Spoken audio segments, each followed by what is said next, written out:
G'day YouTube, it's Turbo Tristan here. Welcome back to the channel. Today I'm going to attempt to put the gearbox onto the M54B30 that's going in the E30, and I will try my very, very best to get the engine in the car today.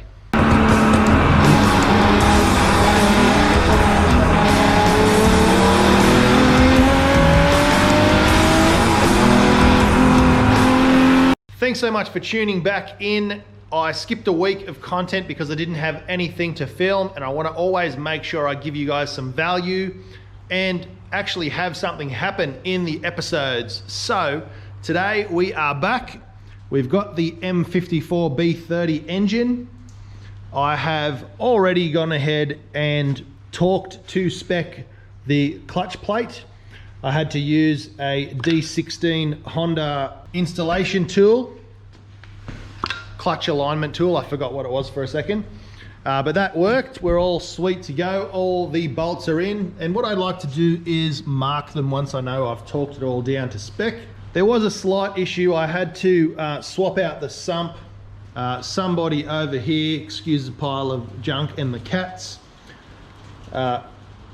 when they fitted up this sump pan in the past, had bored out the hole and the dipstick wouldn't fit, so real pain in the butt. But we've managed to get all the accessories on now. I still need to make sure I get the right size belt, and I need to figure out something with the power steering lines. But we've got a brand new power steering reservoir. It's on there, it's mounted up, as you can see there, and I've got the line all plumbed in down the bottom.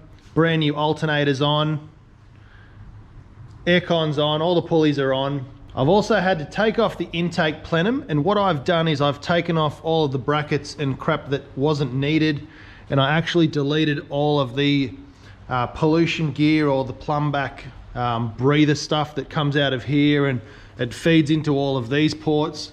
I've closed up all of the holes there and there and just deleted all those extra lines. There's one here which I closed up as well.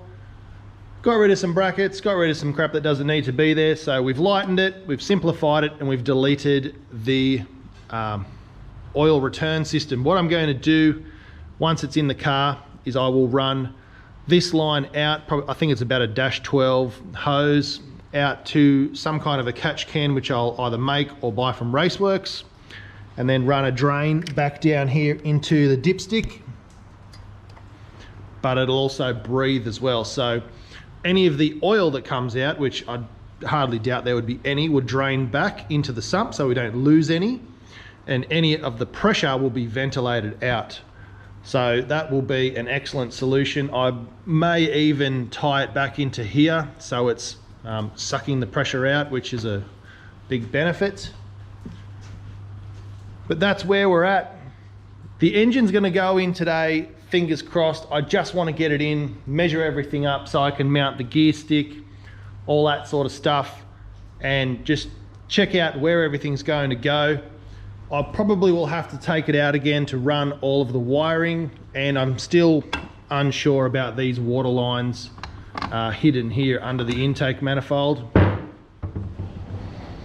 I'm having a bit of issues fitting the hoses up to where they need to go and figuring out where they run. We've got this can here, which is like a swirl pot for the radiator that I need to figure out the routing of.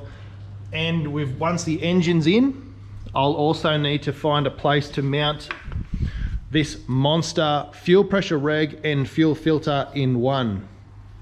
So that's a pretty cool design, and it's nice and slimline, but I need to figure out where I'm going to mount it. So the engine will probably have to come in and out a couple of times. Hopefully not too many, because it's, yeah, pretty hard doing it on your own. So what I'm going to do now is chuck it on a time lapse, struggle to get the gearbox on my own, but at least we're doing it on a bench, so it should be fairly easy.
quite a struggle to do pretty much one-handed because you've got to hold it and then put the bolts in.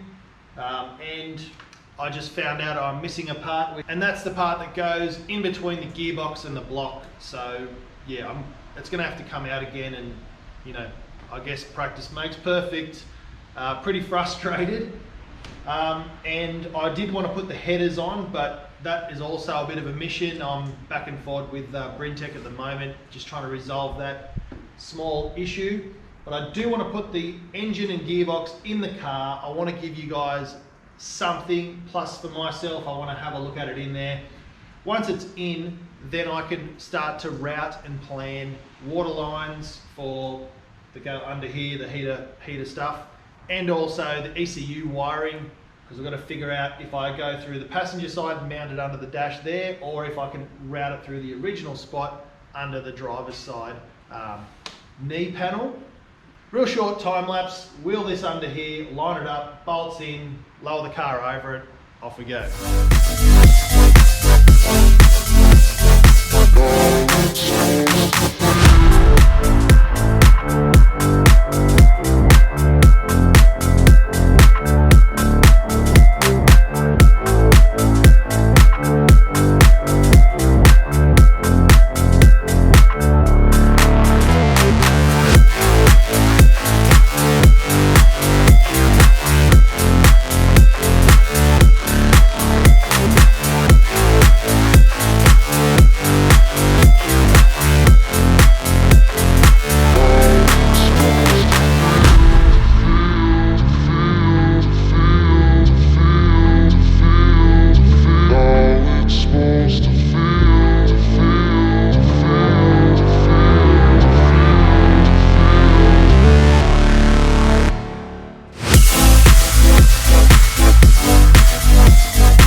After almost dying, the engine is in. It was a massive mission. Putting the engine in was fine. All the other stuff, which I'll get to in a moment, was the hard part. But nearly dying, the wheel snapped off my bench that I made. So one of the wheels snapped off. Now the wheels that I bought were rated at 90 kilos each. So 4 times 90. You guys do the maths. Buckled under the weight of this motor. So pretty heavy engine. Maybe they weren't quite rated as high as they thought. But here we are. The engine is in. Things that were a struggle. So originally I didn't put the headers on because I couldn't get them to fit and I thought there was an issue. Turns out there wasn't an issue. It was just an absolute nightmare to get them on. Firstly, had to remove the engine mount, push the engine over on the other mount and then jimmy it on, and there's a millimeter of clearance between this engine mount bracket down here and the block, which, yeah, whew, I was getting ready to throw them out the window, but they actually fit really snug, and when they're on, there's heaps of room around it, but only a millimeter between the engine mount and the block, so not ideal. And I thought we weren't going to clear the steering rack down there, but we did. Initially it was hitting, but that was because I had the engine on a bit of an angle, but we got there. The next thing that I'm struggling with is the heater hoses. Now I know we've got an in and an out, so this one I would say would be in, that one would be out. We've got a high and a low, and we've got a high and a low heater hose. Now I'm not sure which one has to go into which pipe to complete the circuit. So does it come out here and go to the top one, or does it come out the top and go to the top, or bottom to bottom? I really don't know. So I'm gonna have to try and dig up some kind of a diagram to try and figure this out. But that's how tight it is in between the radiator and the engine. We'll take the car up now and I'll show you what it looks like from below. But before I do, check out the shifter. I'm using my phone light here. So sorry about the poor lighting. It is late on a Saturday night, but check this out.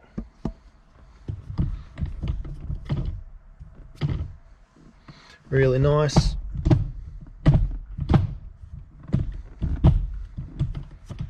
I'm not sure how to get reverse, whether it's dog legging up. That probably would be it, I'd say. Yep.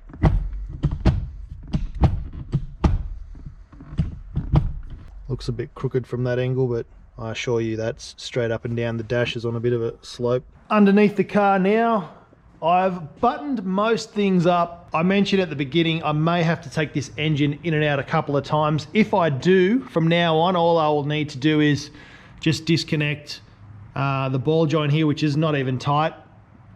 Disconnect here for the control arm and undo those 2 bolts on each side. So it's 2 here, 2 there, ball joint, simple, and then it can come out. The gearbox cross member, the custom Brintec cross member is here, fits like a glove. Yeah, that's all sweet. Here's the bottom of the shifter. Now I can move this around and sort of center it there, which I might have a play around with later. Kind of do need 2 people, one up top, one below. Here's the ceramic coated headers.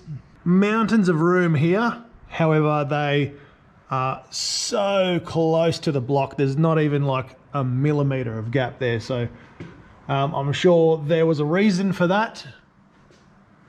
But there it is. So all the new hardware that I've put in, I had to reuse these bolts, but everything else is new. We've got the brand new clutch slave cylinder on and the braided clutch slave line. So the next task for me to do, next time I can be bothered coming out and having a play around with this car, will be working out where I'm going to put the fuel filter. Somewhere here, there's quite a bit of room, but I kind of need to mount it somewhere nice and secure. It can live down here, it can live anywhere really, but here's the fuel line. I'd kind of want to keep it above that so it's a nice straight flow. Dipsticks in, new sumps on. It's full of mineral oil for running in. I've got to figure out what I need to do with the power steering lines. So something's gonna have to run around here over to there. This is the purple tag rack. So it's gonna steer and handle and drive and have the power and everything of an E46. So quite a big leap into the future of this little old car. That'll just about pull it up for this video. As mentioned, the engine's in. This is a mammoth task. I've got to say, Hondas are by far the best cars to work on, without doubt, hands down.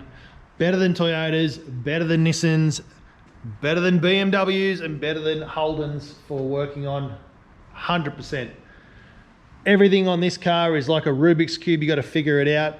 Once it goes together, it's not too bad. I was given parts for this kit to make it work, but no idea how to complete it. And yeah, being 1,000 Ks away from Brintec doesn't really help. I'm proud of what I've done. I'm proud of where we've gotten to. Yeah, the next few days or weeks is going to be struggling just to find ways of routing all the different wires, loom, heater hoses as mentioned. If anyone knows which one goes to which, let me know. But that's going to be it for me tonight, today, this week. So thanks for watching. Don't forget to spool up, bring the boost, and we'll see you in the next video. Cheers.